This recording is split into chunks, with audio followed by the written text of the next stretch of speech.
Este trabajo lo dirige el doctor Yuri Reyes Mercado y tiene como título Investigación documental de la contaminación del agua por microplásticos en el centro de México. La presentación la hace Dulce María Esquivel Cardeño. Adelante, Dulce. Hola, buenas tardes. Esta es mi presentación. Bueno, la presentación de mi proyecto terminal. Y es de la contaminación de microplásticos en el agua en el centro de México. Primero les empezaré a hablar de los plásticos. Los plásticos están constituidos por macromoléculas de peso molecular alto, las cuales son series repetitivas de unidades más pequeñas llamadas monómeros, y a estas macromoléculas también se les llama polímeros. Existen distintos tipos de plástico, los que están formados por un mismo monómero o los que están formados por 2 o 3 monómeros distintos. En esta figura se puede ver la clasificación según su estructura de cadena. Lineal, formado por cadenas largas con macromoléculas que no tienen ramas. Ramificado, la cadena principal está unida a otras cadenas de tamaño relativamente más pequeño, de manera lateral, y entrecruzado, la cadena lineal adyacente se une de forma transversal por medio de enlaces covalentes, y los monómeros están representados en la figura por las bolitas que se ven. El plástico está presente en distintos ámbitos de la vida cotidiana y debido a su versatilidad se usa para fabricar electrónicos, partes de vehículos, neumáticos, embalaje de productos cosméticos, farmacéuticos, juguetes, entre muchos otros usos. El último registro que se tiene de la producción de plástico es de 2018, reportando una producción a nivel mundial de 359 millones de toneladas, una producción anual a nivel nacional de 5.4 millones de toneladas y dentro de la producción a nivel mundial 5 y 13 millones de toneladas van a dar a los océanos cada año. Los plásticos se pueden clasificar en 3 categorías diferentes según su origen. Están los plásticos naturales, que son productos encontrados en la naturaleza y pueden ser moldeados por el calor. Los plásticos semisintéticos, que son derivados de productos naturales, pero que pueden ser modificados o alterados al mezclarlos con materiales sintéticos, y los plásticos sintéticos, que son obtenidos a partir del petróleo y gas natural principalmente. También se pueden clasificar de acuerdo a sus propiedades físico-químicas, y dentro de las propiedades físico-químicas están las propiedades mecánicas, como la elongación a la ruptura, que es un tipo de deformación específicamente de alargamiento, donde la estructura de cadena es responsable. Por ejemplo, un plástico entrecruzado tiene menor elongación que uno que no lo está, sin embargo resiste más a la ruptura. Algunos agentes que disminuyen las propiedades de los plásticos y los polímeros son la humedad, la presencia de ozono, la luz solar, microorganismos y la radiación ionizante. También hay otra clasificación. Dentro de esa clasificación de propiedades físico-químicas están las propiedades térmicas, donde el efecto de la temperatura hace que se puedan clasificar en 2 grandes grupos. Primero están los termoplásticos, que se funden al calentarse y se solidifican al enfriarse. Esto permite que los plásticos adquieran diferentes formas geométricas a una temperatura relativamente baja. Y los termofijos, que es una mezcla de un polímero y un disolvente. El debilitamiento del material favorece la ruptura en partículas de menor tamaño. Y por último, las propiedades ópticas. Cuando la luz interacciona con la materia, se produce una serie de efectos, como la reflexión, refracción, absorción y dispersión. La radiación de ultravioleta con longitud de onda de alrededor de 400 nanómetros es capaz de romper algunos enlaces covalentes. Además que si el plástico es irradiado constantemente, se romperán estos enlaces y facilita la ruptura del plástico. Aunque existen más propiedades, en el contexto de este trabajo son relevantes, puesto que nos permiten identificar las características que dan lugar a que un plástico se rompe en partículas más pequeñas. Y bueno, en esta tabla se detallan los 5 polímeros que contribuyen más a la generación de residuos plásticos. En la abreviación se puede observar el porcentaje. Por ejemplo, el polietileno de alta densidad un 12%, de baja densidad 12%, de alta densidad 10%, de poliestireno 10%, polipropileno 16%, PET 5% y PVC 11%. La cantidad en millones de toneladas de polietileno 15 millones, poliestireno 7 millones, polipropileno 10 millones, PET 4.5 millones y PVC 5 millones. Y del lado derecho se pueden ver los principales usos que tiene cada tipo de material plástico. Ahora les hablaré de qué son los microplásticos. Los microplásticos son cualquier partícula sólida, sintética o matriz polimérica con una forma regular o irregular entre el tamaño de 1 micrómetro a 5 milímetros y son de origen de manufactura primaria o secundaria y que son insolubles en agua y tienen degradabilidad baja. Los microplásticos provienen de diversas fuentes y se clasifican en dos categorías generales. Primero están los microplásticos primarios que son fabricados de un cierto tamaño para productos de limpieza, exfoliantes, pasta de dientes y entre muchos otros. Y los microplásticos secundarios que son provenientes de la degradación de materiales más grandes, como bolsas de plástico, materiales de embalaje de alimentos o de las emisiones de transporte terrestre como los neumáticos. Los microplásticos generan distintos impactos ambientales y existen 4 factores que hacen que se agrave su preocupación, como la lenta degradación de los plásticos que es de entre 100 y 1000 años. La producción de plásticos es creciente, al igual que la generación de residuos. Su principal materia prima no es renovable, el petróleo, y los químicos utilizados para producir estos plásticos son tóxicos. El mar es el reservorio al que llegan los microplásticos que son generados en otras regiones. Sin embargo, es importante conocer que los microplásticos pueden permanecer en lugares cercanos y esto lleva a la contaminación de cuerpos de agua cercanos. Y bueno, en esta tabla se describe un protocolo de laboratorio que fue utilizado para medir y determinar la presencia de microplásticos, ya sea en medio marino, sistemas de agua dulce y estaciones depuradoras de agua residual, así como la técnica utilizada para identificarlos. En general, las muestras de agua son tomadas directamente. En el lugar son preservadas en contenedores de vidrio de capacidad de 1 litro. Y se filtra y lo retenido en el filtro se analiza con microscopio óptico, donde se determina la cantidad de partículas de microplástico por unidad de volumen. También permite identificar la forma, ya sean esferas, fibras y además el color. Y para identificar de qué está hecha cada partícula de microplástico, es decir, a qué material plástico pertenece, se utiliza sobre todo la espectroscopía Raman. Justificación. Para poder dimensionar el problema de los microplásticos en México, es necesario conocer y analizar la información científica actualizada, generada en los últimos años, pues la investigación nos permitirá conocer el origen y destino de los microplásticos, específicamente en el centro de México, y con ello el análisis comparativo de fuentes bibliográficas para conocer la problemática de contaminación por microplásticos. Los objetivos de mi proyecto general es recopilar y analizar información sobre la presencia de microplásticos en cuerpos de agua en el centro de México. Los específicos, recopilar información documental de la reciente acerca de la contaminación del agua por microplásticos en el centro de México. Analizar la información de las fuentes documentales en términos de temporalidad, zona geográfica, donde se desarrolló el estudio, así como las técnicas empleadas.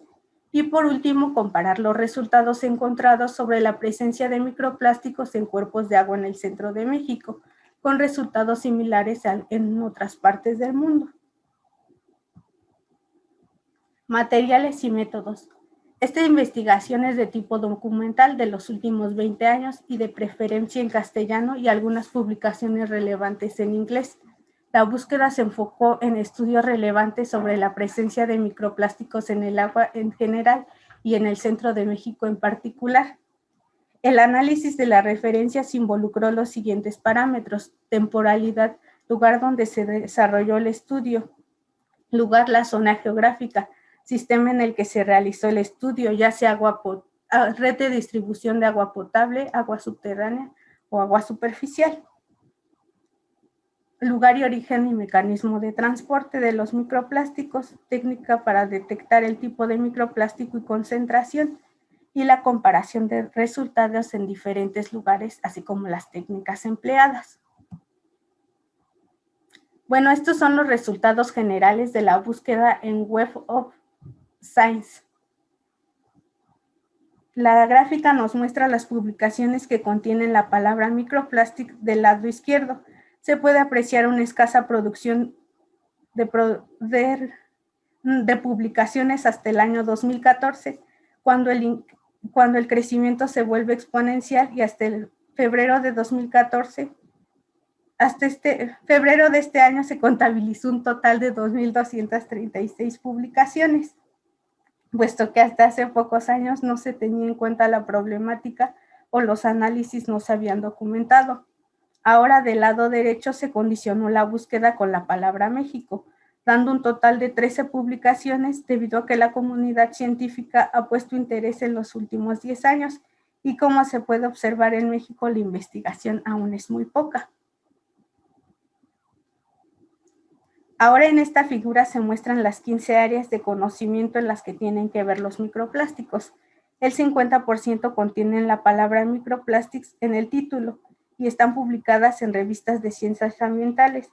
A su vez, se observa que gran parte está relacionada con la problemática de los recursos hídricos, con 142 publicaciones. Y al hacer el análisis con la palabra México, las publicaciones son 0 o no pasan de 5 publicaciones. Bueno, con estos dos análisis se puede dar una idea del año en que la investigación sobre los microplásticos inició su relevancia, y de igual forma se observó que en México no hay suficientes estudios que describen la problemática de la contaminación por microplásticos. Estudios en México. Como se puede apreciar en esta tabla, estos son los estudios publicados hasta el momento a nivel nacional, y se excluyen a los del centro de México, y se observa que hasta 2016 hay relevancia en los estudios en torno a los recursos hídricos. Se puede ver el año, el nombre del estudio y algunos hallazgos importantes, así como el autor o el responsable de dichos estudios.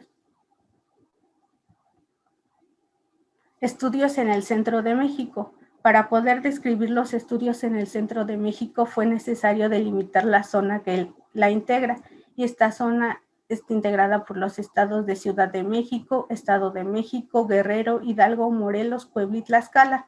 Conforme a esto, se encontraron 3 estudios que describen la problemática de contaminación por microplásticos en cuerpos de agua. En el año 2019, contaminación por microplásticos, estudio en una fuente de agua potable, Valle de Bravo, Estado de México. Se encontró la presencia de fibras de acrílico, nylon, licra, óxido de titanio y una gran variedad de partículas microplásticas en las fuentes de abastecimiento muestreadas. Este trabajo, el responsable es el Instituto Mexicano de Tecnologías del Agua, el IMTA. En 2019, microplásticos en sedimentos de agua dulce de la cuenca del río Atoyac, ciudad de Puebla, México. Se estudiaron los microplásticos a lo largo de la cuenca del río Atoyac. Se reveló la presencia de diferentes metales en la superficie de los microplásticos, y este estudio es del Instituto Politécnico Nacional. En 2020, fuente de agua potable gratuita de la estación del metro, un punto potencial de microplásticos para consumo humano. Las dimensiones de los microplásticos oscilaron entre 0.1 y 1 milímetro, que es aproximadamente el 75% del total de los microplásticos encontrados, y también es del Instituto Politécnico Nacional. Bueno, esta es la comparación de estudios en el centro de México, América Latina y España. En la tabla se aprecia la clasificación por medio marino, sistemas de agua dulce y estaciones depuradoras de agua residual. El intervalo de años de publicaciones abarca de 2014 a 2020. En lo que respecta al sitio de muestreo, se consideran playas en mayor cantidad y en menor cantidad sistemas de agua dulce y estaciones depuradoras de agua residual. Y bueno, la mayor parte de los estudios tiene como objetivo determinar la presencia de microplásticos, pero no la relaciona con algún mecanismo de transporte.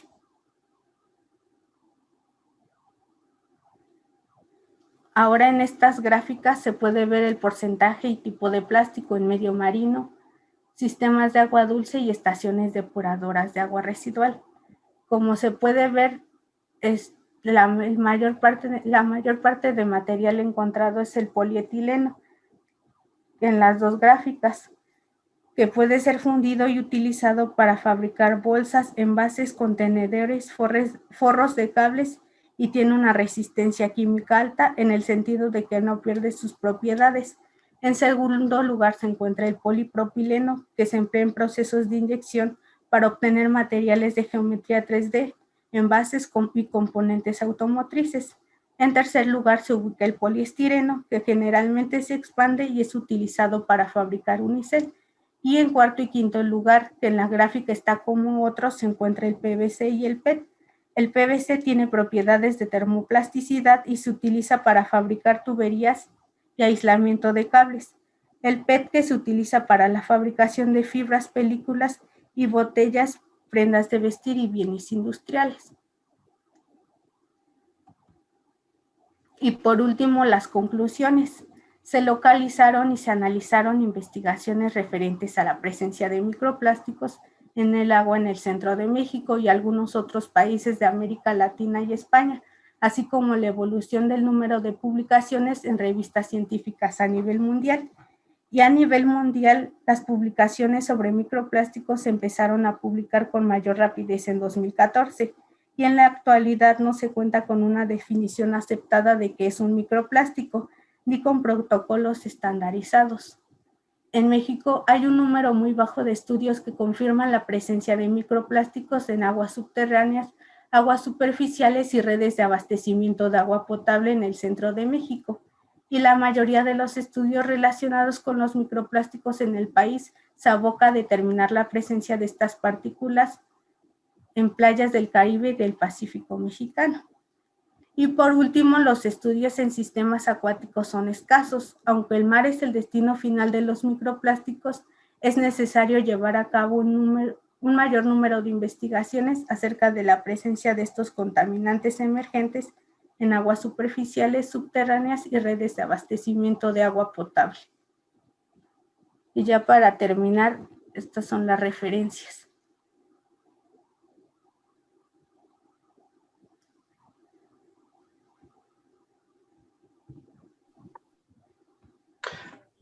Dulce, muchas gracias por tu presentación, muy completo tu trabajo. La verdad es que hacer estudios documentales no es nada sencillo por el volumen de información que se tiene que manejar, clasificar, y, y lo has hecho bastante bien, diría yo, excelente. Dulce, hacia dónde va este trabajo? Digamos, aquí terminas o avanzaste en una etapa de evaluación del estado del arte respecto a este tema, pero ¿tienes conocimiento hacia dónde se dirige el trabajo futuro? ¿Cómo se va a utilizar esta información que tú generaste? Hacia dónde se dirige? Bueno, pues yo considero que como hay estudios solamente relacionados con playas o con mares, este estudio donde juntamos toda la información de contaminación por ejemplo, en redes de distribución de agua potable o aguas superficiales, puede ayudar a que se hagan más estudios o que se tenga como referencia esta investigación para investigaciones futuras sobre la presencia de microplásticos, porque aún son pocos, pero pueden haber más estudios. Con esto se puede dimensionar que pues sí, los microplásticos ya están por ejemplo, en las redes de agua potable o los bebederos de la estación del metro de la Ciudad de México. Pueden estar en algunos otros lugares. Es sorprendente enterarse, pues que prácticamente nos inundan, ¿verdad? Yo no sabía, por ejemplo, lo supe a partir de tu presentación, que este tipo de contaminantes están presentes, por ejemplo, en artículos de uso diario como la pasta de dientes. Decías que en los exfoliantes se utiliza este tipo de materiales, ¿verdad? Sí, sí, creo que, bueno, lo que encontré sí es en pastas de dientes, exfoliantes y otros productos farmacéuticos, pero no se tiene como tal bien documentado en qué de tantos productos se encuentran estos microplásticos. Y parece que nos estamos interesando por este problema, pues aparentemente hace apenas algunos años, ¿no? Unos pocos años, Sí, viendo tus gráficas y la concentración de trabajos que existen sobre el tema, pues en realidad llevamos muy poco tiempo abordando este problema de manera seria, ¿verdad? sí, hasta hace 10 años no se tenía en cuenta la problemática que conllevaba la contaminación por microplásticos. Y no sé qué tan en serio estamos abordando el problema. Recientemente se aprobaron en México algunas regulaciones sobre el uso de plásticos y pues digamos como que fue un tema momentáneo. Ahora veo que las cosas se han relajado y estamos igual prácticamente que antes. Sí, todavía se considera un contaminante emergente. Bueno, no está regulado aún por las normas oficiales mexicanas ni por normas de Estados Unidos o de Europa. Así es, Dulce. Felicitaciones por su trabajo. Y está por aquí la doctora Violeta Lugo. No sé si tenga algún comentario, pregunta. Hola, muy buenas tardes a todos, ¿cómo están? Buenas tardes, doctora. Buenas tardes. Sí, esto de los microplásticos es un asunto muy interesante, sobre todo porque viene a cambiar muchos paradigmas al respecto del tratamiento de agua y la potabilización de agua, sobre todo, ¿no? Porque, bueno, Dulce, ¿tú sabes si eh, los microplásticos están reglamentados? No, no están reglamentados todavía las normas oficiales mexicanas ni las de la EPA ni las de la Asociación Europea las han regulado. Bueno, no, como es un contaminante emergente, no, todavía no está, no hay límites permisibles. Incluso están incluidos los microplásticos están incluidos en la lista de los contaminantes emergentes. No sé, Sí, no recuerdo. están incluidos en esa lista. Ok, sí, entonces pues sí sería muy importante hacer una gestión de política pública para que se pudieran incluir todos estos contaminantes en las normas, ¿no? Para que podamos visualizarlos y buscar la manera de cómo quitarlos, ¿no? ¿Cómo crees que se podrían remover del agua? Pues por medio de degradación, no sé, por filtración. Porque, bueno, son del tamaño micrométrico, ¿no? Entonces, ¿qué mecanismos se usan para remover cosas de tamaño micrométrico? Por ejemplo, la microfiltración, que es de La microfiltración, ajá. 0.1 o a 1 micrómetro de diámetro, me parece. Sí, ¿no? Podría ser una solución, porque fíjate que en los tratamientos de agua hemos detectado, pues, presencia de muchos contaminantes orgánicos. Pero como son tantos y son tan variados, es casi imposible para nosotros determinar qué tipo de contaminante orgánico está presente, ¿no? Nosotros vemos así como grupos de contaminantes, grupos funcionales, etcétera, ¿no? Y nosotros asumimos que pues están disueltos en agua, ¿no? Sí. Pero los microplásticos están disueltos en agua o están inmersos en el agua. O sea, es que ese es un asunto ahí de No, no pensarse, están ¿no? disueltos en agua. Como dije, bueno, en la definición de microplásticos dice que no están disueltos en agua y su degradabilidad es baja. Ok, pero aún así los estamos detectando mucho cuando hacemos la caracterización del contaminante que está en agua, ¿no? Sí. Y nosotros asumimos que estaban disueltos o que muchos de estos contaminantes están efectivamente disueltos y que pues tenemos que quitarlos con las técnicas de tratamiento de aguas muy clásicas, ¿no? Por ejemplo, no sé, coagulación. ¿Qué pasaría en un tratamiento de coagulación, floculación? No entendí la. Sí, si recuerdas, por ejemplo, de qué se trata la coagulación, floculación. De. No recuerdo. Acuérdate que para coagular, bueno, para separar contaminantes que están disueltos en agua, nosotros le agregamos un coagulante. Puede ser de hierro, de aluminio, ¿sí te acuerdas, más o menos? Sí, eso sí me acuerdo. Ok, entonces nosotros desestabilizamos las cosas que están disueltas en agua, las moléculas, y las aglomeramos todas para que se separen del agua por medio de precipitación, ¿sí lo recuerdas? Uh-huh. Ok, ¿qué pasará con estos microplásticos en un tratamiento de coagulación, floculación clásico, que es el que se emplea en la mayor parte de plantas potabilizadoras del mundo, ¿no? Pues creo que se sedimentarán los microplásticos.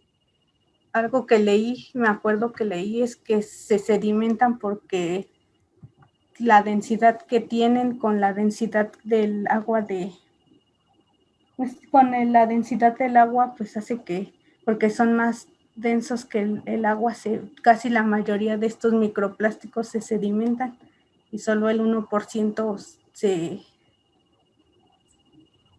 flota. Ah, y entonces ese porcentaje es el que permanece, ¿no? En el agua potable, y por eso lo hemos detectado ya hasta en bebederos, ¿no? Que es lo que tú mencionas. ¿Qué pasa en México? ¿Por qué en México es más probable que detectemos microplásticos? Pues porque somos un país por ejemplo, de los países con más consumo de plásticos. Por ejemplo, en la Ciudad de México, en el centro de México, porque es un lugar con mayor población. Y estos plásticos son de productos generados por el ser humano. Y pues, como este es como el origen de la contaminación, los plásticos. Además de que no existen políticas o que regulen el reciclaje, no reciclamos los productos y todos los tiramos.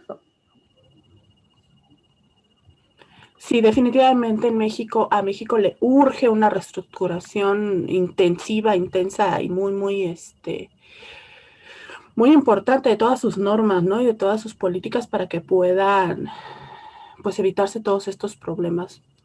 Pues, un excelente trabajo, mujer. Te felicito muchísimo, sobre todo el día de hoy, porque con estos trabajos, pues, demostramos que las mujeres que hacemos ciencia podemos transformar al mundo.